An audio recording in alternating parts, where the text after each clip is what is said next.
Buen día, buena tarde, buena noche. Soy Alejandro Calvillo y esta es la columna de esta semana. La he titulado Transgénicos, no en mi pan, sí en su tortilla. Existe un doble estándar entre las naciones llamadas desarrolladas y en vías de desarrollo, desde agroquímicos cancerígenos hasta automóviles sin los sistemas de seguridad adecuados que están prohibidos en sus países de origen, son enviados a México o producidos por sus empresas dentro de nuestro territorio para ser consumidos aquí. Si queremos hacer algo al respecto, mueven todas sus fichas para impedirlo. Primero, a través de las corporaciones y sus asociaciones empresariales que cuentan con fuertes aliados en el gobierno. Y si no pueden detener las medidas, entonces vienen las amenazas a través de los tratados comerciales. Este es el caso en este momento de la amenaza de los Estados Unidos contra la decisión de prohibir el uso del glifosato, un herbicida de las empresas Bayer-Monsanto, y de la prohibición de la importación y uso de maíz transgénico, propiedad también principalmente de Bayer-Monsanto, en la elaboración de la masa y la tortilla. El doble estándar se da claramente cuando comparamos la posición de las naciones llamadas desarrolladas, principalmente europeas y del norte de América, en contra del desarrollo y consumo de su cereal, el trigo, si fuera transgénico. Hay un rechazo al desarrollo de trigo transgénico, cereal base de su alimentación. Es claro que no quieren pan con transgénicos, no quieren pastas con transgénicos, ni ningún otro producto en base a trigo elaborado con trigo transgénico. En cambio, cuando nosotros nos oponemos a que el maíz transgénico entre en nuestra tortilla, en el cereal base de nuestra alimentación, vienen las amenazas comerciales. Lo mismo ocurre con el glifosato, el herbicida, que con la siembra de transgénicos se ha disparado enormemente su uso. Gran parte del maíz transgénico es resistente al glifosato, es decir, esto provoca que se utilice en grandes cantidades en todo el ciclo agrícola para acabar con las hierbas no deseadas.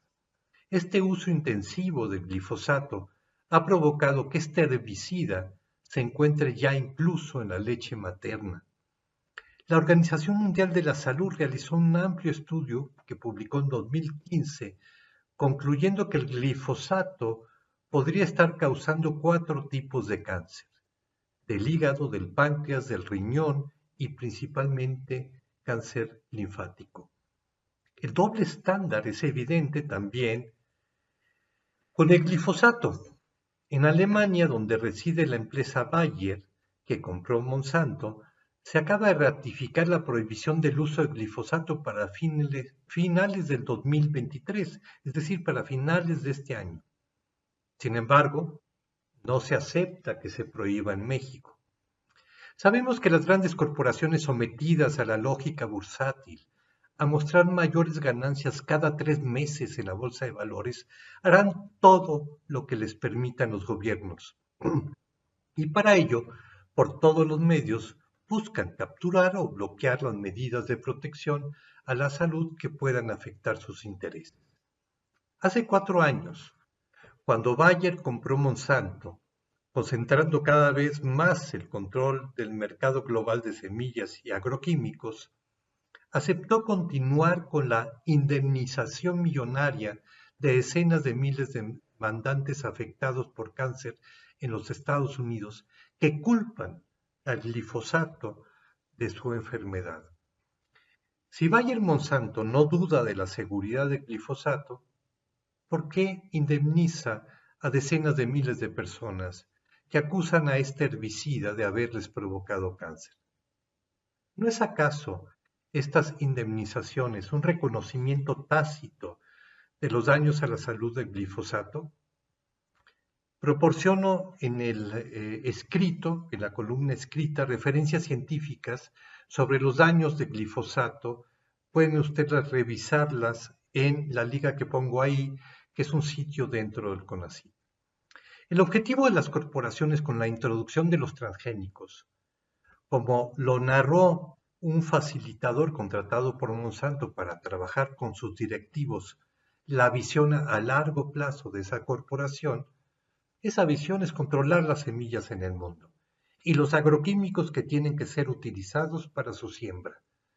El tema del maíz transgénico en México, centro de origen de este cultivo, ha sido de enorme preocupación desde hace muchos años. Por ello, la propia Comisión de Cooperación Ambiental de América del Norte, creada a partir del Tratado de Libre Comercio de América del Norte, encargó a un amplio grupo de expertos el informe Maíz y Biodiversidad, efectos del maíz transgénico en México, que incluyó un intenso proceso de consultas públicas y que fue publicado en 2004. Este estudio, que fue coordinado por el doctor José Sarucán, el ecólogo más reconocido de nuestro país, concluyó que debería mantenerse la prohibición de la siembra de maíz transgénico en México, entre muchas otras recomendaciones para proteger al maíz, su diversidad y la cultura alrededor de este grano en nuestro país.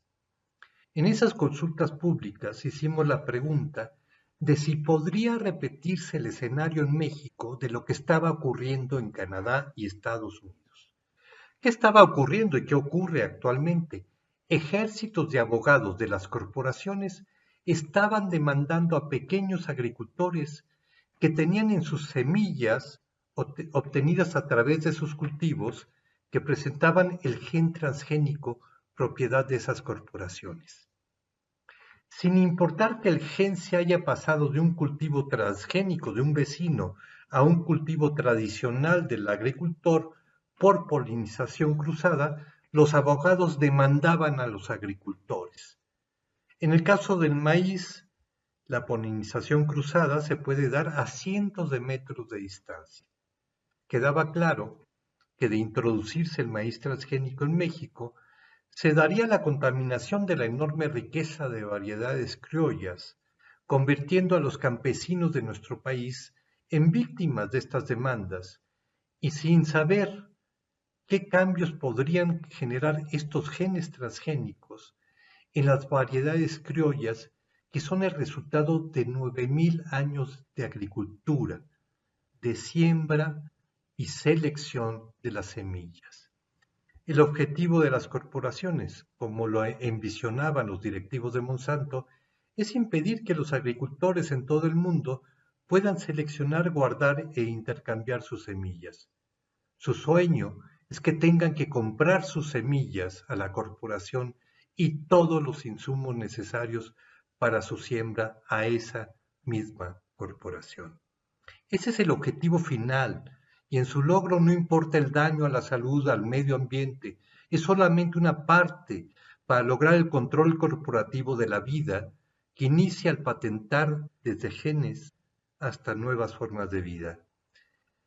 Se dirá que en este momento la amenaza comercial de Estados Unidos contra México no es por la prohibición actual de la siembra de maíz transgénico, sino porque el decreto presidencial prohíbe su uso en la elaboración de la tortilla y la harina de maíz y se prohíbe la importación y uso del glifosato.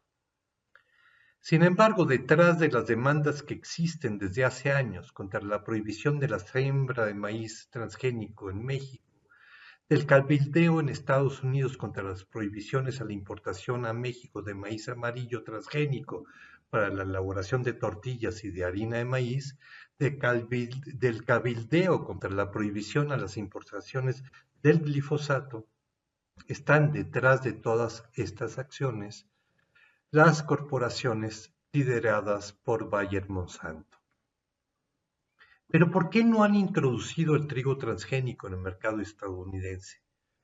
¿Por qué los del norte no quieren transgénicos en su pan y quieren que tengamos transgénicos en nuestra tortilla?